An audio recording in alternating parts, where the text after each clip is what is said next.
Welcome to UK News Times. My name is John Z. Coover. Let's check the latest news headline. Decade of US growth ends as Fed warns of more virus hardship ahead. Germany's economy to suffer biggest slump this year, government warns. UN envoy says Myanmar army still committing crimes against humanity. President Rouhani to US, this waterway is called Persian Gulf, not New York Gulf. That was the headline. We now move on to the news in detail. But before that, there will be a request to like this video. The coronavirus pandemic ended a decade of US economic expansion, but the Federal Reserve pledged Wednesday to use every tool it has to help fuel a recovery. The central bank warned that the virus continues to pose considerable risks to the economy, which after a 4.8% contraction in the first 3 months of the year likely will see an unprecedented decline in the second quarter. And after record job losses in just a few weeks, Fed Chairman Jerome Powell warned that unemployment will take time to come down to the low level of recent years. The GDP decline in the January-March period, the biggest fall in 12 years, came after the pandemic forced businesses to close and halted purchases and investments, the Commerce Department said Wednesday. The grim numbers underscore the damage done to the world's largest economy by the pandemic, which already has caused an estimated 26 million job losses and sent Congress and President Donald Trump is scrambling to cut the losses. The coronavirus outbreak in the United States has grown into the world's largest and deadliest, with the country's caseload rising to 1,034,884 and deaths hitting 60,316 after surpassing the death toll from the Vietnam War on Tuesday. The economic contraction was all the more worrying since the most strict business shutdowns and stay-at-home orders did not occur until the final weeks of March. The Commerce Department acknowledged that it could not quantify the full economic effects of the virus. Powell warned that economic activity will likely drop at an unprecedented rate in the second quarter, at a rate worse than we have seen. Private sector economists are predicting a decline in growth by as much as 40% in the second quarter amid the collapse in consumer spending and business investment. Job losses have hit 26 million since mid-March, and companies are beginning to make more permanent cuts due to the uncertain outlook, including aerospace giant Boeing, which plans to slash 10% of its workforce. It will take some time to get back to anything nearly resembling full employment, Powell said. The German government has warned that the country's economy is expected to suffer the biggest slump of its history this year over the COVID-19 crisis. German Economy Minister Peter Altmaier said on Wednesday that his country would experience the worst recession in the history of the Federal Republic, founded in 1949. He said the European power's gross domestic product (GDP) is expected to shrink by a record 6.3% as demand for exports decreases dramatically and lockdown restrictions weigh on domestic consumption. The impacts of the recession caused by the pandemic will push the countries into a recession after 10 years of growth, he warned.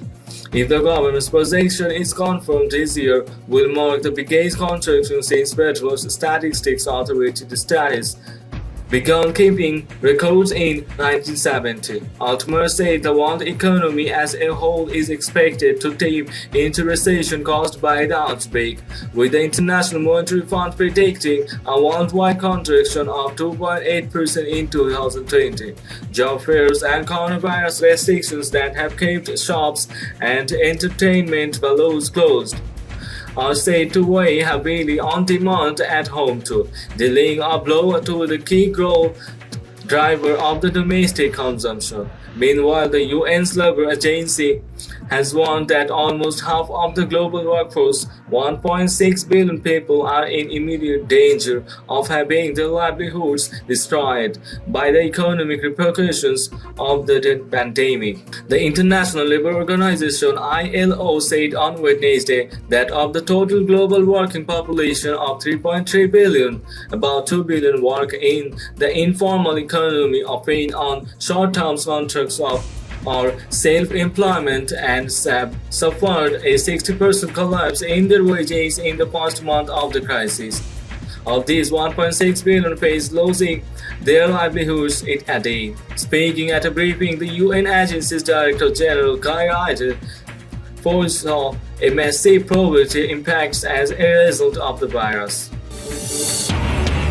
The UN's special rapporteur on Myanmar's human rights situation has accused the country's military of targeting civilian population in two states to an extent that could amount to war crimes and crimes against humanity. While the world is occupied with the COVID-19 pandemic, the Myanmar military continues to escalate its assault in Rakhine State, targeting the civilian population, said Yang Hee Lee at the end of her terms as the UN rapporteur in a statement on Wednesday.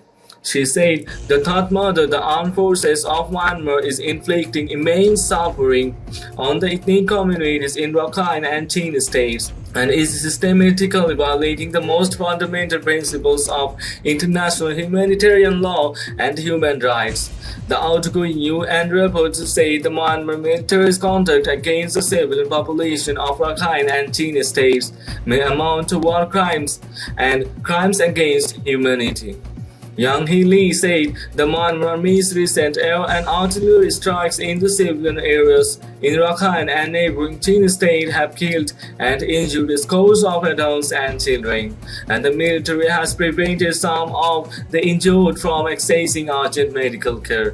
She added that schools, houses, and even an entire village of up to 700 homes had been bombed or destroyed. The UN expert said the military has arrested, tortured, or killed dozens of men. After burning up to 700 homes in Tenma village in Kyokto on 22 March, 10 men disappeared. One man was found shot dead and decapitated bodies were later located in a nearby river.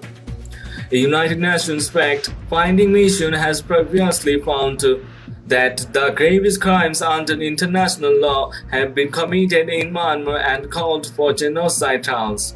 Myanmar and its de facto leader Aung San Suu Kyi, under international pressure to improve their treatment of the Rohingya after a bloody military crackdown in 2017, sent around 750,000 civilians fleeing into Bangladesh and prompted genocide charges at the UN's top court.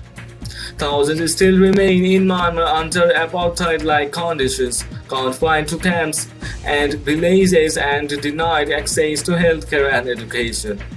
The International Criminal Court (ICC) recently approved a long-awaited full investigation into the crimes against the Rohingya minority.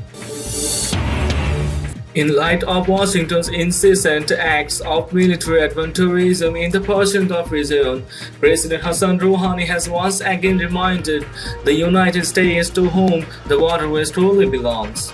The Americans should know that this waterway is called the Persian Gulf. It is not called the New York Gulf or the Washington Gulf. President Rouhani told a cabinet session in Tehran on Wednesday in remarks on the occasion of the National Persian Gulf Day. They should understand their circumstances by taking into consideration both its name and the nation that has preserved it for thousands of years, and therefore stop hatching plots against the Iranian nation every day, the president stated. The Americans, he added, can clearly witness how the Iranian nation has been and continues to be successful in all areas, including providing security for the maritime area. The Iranian armed forces, including the naval forces serving either the Islamic Revolution Guards Corps (IRGC) or the army, as well as the forces enlisted with Iran's law enforcement force, and volunteer besieged forces have invariably guaranteed the security of the waterways and its coastline Rouhani aid. The chief executive congratulated Iranians on the national occasion, laying emphasis on the nation's entitlement to the waterway that bears a special significance to the Islamic Republic given its contiguity with international waters and its being host to numerous fuel shipments.